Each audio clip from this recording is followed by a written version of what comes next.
Creamline Cool Smashers mas lalong sumisika at malalaro na ngayon sa Play Store. Kung ikay tagahanga ng Creamline, pwede ka na maglaro ng volleyball sa mga paborito mong mga CCS player.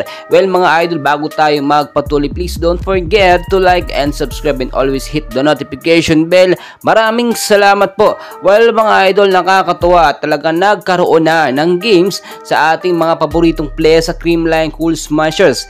As of the moment, ngayon po ay pwede mo nang ma-download sa App Store or sa Play Store. Eto nga pong Creamline Vibes Store or Creamline Cool Smashers game, which is pwede mong gamitin ng ating mga paboritong player para ito sa mga solid fans ng CCS, at pwede rin maglaro ang kahit sino na gustong maglaro ng volleyball online. Mga kaibigan, paalala ko lamang po, hindi po ito sponsored video, ginawan ko lamang po ito ng review bilang isang solid fans ng Creamline Cool Smashers.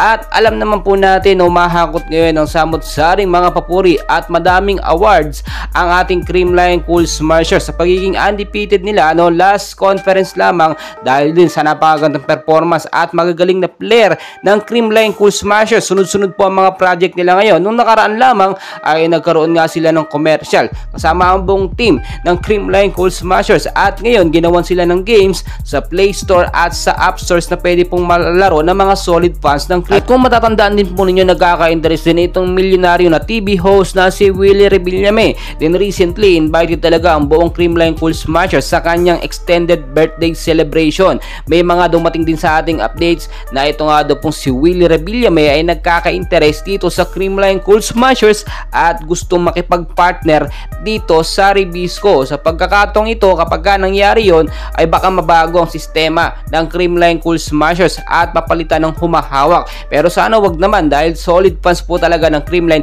etong si Willie Rebillame.